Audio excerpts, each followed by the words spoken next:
Sekarang kita akan bincangkan subtopik kedua dalam bab 2 iaitu pertukaran gas.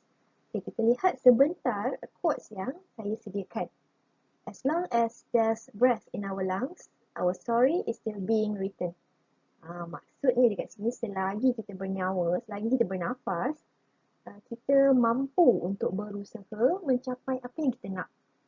Jangan rasa bila awak rasa macam down, rasa macam gagal dalam hidup, rasa macam dah aku nak mati dah lah kan. Jangan. Okey. Selagi kita bernafas, selagi kita bernyawa, selagi Allah tak kata hari ini ialah hari terakhir kita di dunia ini, kita masih boleh berusaha dapat apa yang kita nak, belajar betul-betul, dapat kejayaan yang dapat dibanggakan. Okey. Cuba kita lihat animasi ini. Ini adalah animasi pertukaran gas antara alveolus di sini dengan kapilari darah. Okey, kapilari darah membawa darah. Ini ialah sel darah merah. Diberikan warna agak-agak purple nak menunjukkan bahawa sel darah merah ini kurang oksigen. Tapi kaya dengan karbon dioksida.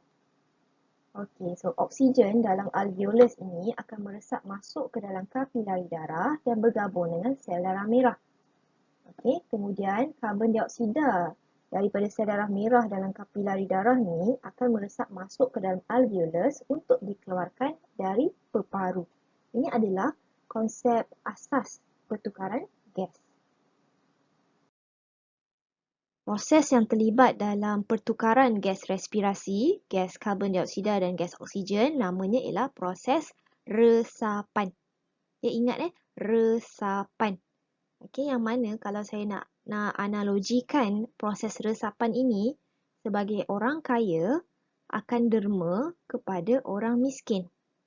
Okey, kita tengok dari segi gas oksigen dahulu. Okey, bila kita bernafas, peparu kita penuh dengan oksigen. Okey, di alveolus tu oksigen sangat banyak. Jadi yang kayanya ialah oksigen dekat alveolus. Okey, dekat alveolus ada kepekatan oksigen yang sangat tinggi. Jadi dia akan meresap masuk ke dalam kapilari darah yang ada kepekatan oksigen yang kurang. Itu orang kaya derma kepada orang miskin. Okey, dari segi gas karbon dioksida pula, dekat kapilari darah, gas karbon dioksida sangat banyak. Kepekatan gas karbon dioksida sangat tinggi sebab ia adalah hasil daripada respirasi sel badan. Okey, jadi gas karbon dioksida akan meresap ke dalam alveolus untuk disingkirkan dalam udara hembusan. Okey, boleh faham ya? Okay, kita nak tengok step by step macam mana proses resapan itu berlaku. Kita tengok dulu gas oksigen. Okey, dalam alveolus kepekatan oksigen sangat tinggi. Dia lah tu orang kayanya. Okey, kemudian yang miskinnya adalah di kapilari darah sebab dekat dalam kapilari darah kepekatan oksigen rendah. Okey, oksigen akan melarut dan meresap ke dalam kapilari darah. Okey, ini proses pendermaan tadilah, orang kaya derma kepada orang miskin. Okey, dia melarut dan meresap ke dalam kapilari darah. Seterusnya, apa yang berlaku? Oksigen akan bergabung dengan hemoglobin dalam sel darah merah membentuk oksihemoglobin. Nama dia datang daripada oksigen dengan hemoglobin. Okey. Seterusnya, apa yang berlaku? Sel darah merah ini mengangkut oksihemoglobin ke sel badan yang memerlukan oksigen. Okey, seterusnya kita nak tengok karbon dioksida pula. Macam mana dia melakukan proses resapan. Okey, karbon dioksida hasil daripada respirasi sel dibawa oleh sel darah merah ke alveolus. Okay, kalau tengok gambar rajah ni, warna sel darah merah dia warna biru, warna purple kan. Ini bukanlah dalam badan kita warna macam ni. Tapi nak tunjukkan dia kurang oksigen, banyak karbon dioksida. Okey, so kepekatan karbon dioksida sangat tinggi dalam kapilari darah. So dekat situlah orang kayanya lah.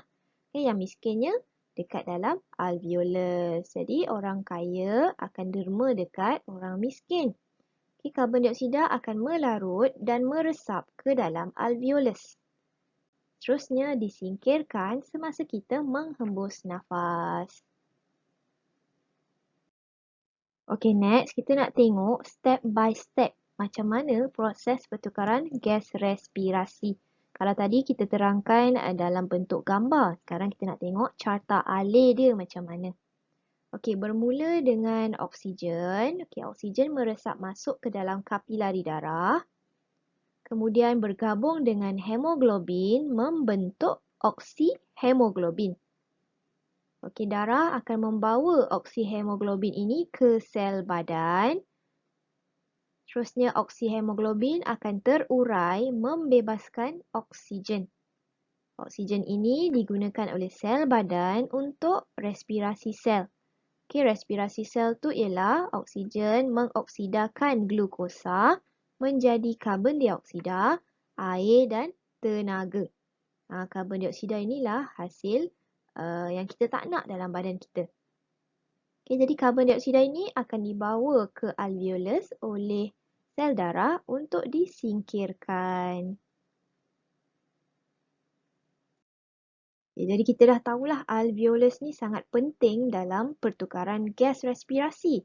Jadi mesti ada ciri-ciri yang membolehkan alveolus ini berfungsi dengan efektif. Okey, itulah datangnya adaptasi struktur alveolus. So yang pertama sekali, dekat alveolus ada jaringan kapilari yang banyak. Kalau awak tengok kat sini, warna biru, warna merah ni kan, inilah jaringan kapilari dia, sangat banyak. Menyaluti semua alveolus yang kecil-kecil ni kan. Kenapa nak kena banyak? Supaya pertukaran gas itu boleh berlaku dengan kerap dan cepatlah. Okey, terusnya alveolus ada permukaan yang besar. Kalau awak tengok kat sini, binaan alveolus ni macam anggur kan, biji-biji bergugus-gugus kan. Itu semua menambahkan luas permukaan dia. Bila luas permukaan alveolus besar, jadi nak buat pertukaran gas pun lebih mudah. Okey, seterusnya kita ada dinding alveolus yang lembap. Okay, ingat tak tadi gas respirasi perlu melarut dan meresap masuk ke dalam alveolus dan juga kapilari darah. Okay, jadi kelembapan dinding alveolus ini akan menambahkan lagi peratusan oksigen yang boleh masuk ke dalam kapilari darah ataupun karbon dioksida masuk ke dalam alveolus. Dan yang terakhir, dinding alveolus dan kapilari setebal satu sel sahaja. Maksudnya nipis lah. Okay, sebab dia nak berlaku resapan. Jadi dinding alveolus dan dinding kapilari mestilah nipis supaya pertukaran itu boleh berlaku dengan pantas dan efektif. Okay, ini adalah 4 adaptasi struktur alveolus. Okey, latihan. Okey, saya pasti ramai yang dah ada buku aktiviti sains ni. Dah beli kat Co-op kan? Okey, OMG 5.0 Sains Tingkatan 3. Jadi tolong lengkapkan soalan di muka surat 36 hingga 37 tentang subtopik ini, pertukaran gas. Okey, selamat mencuba.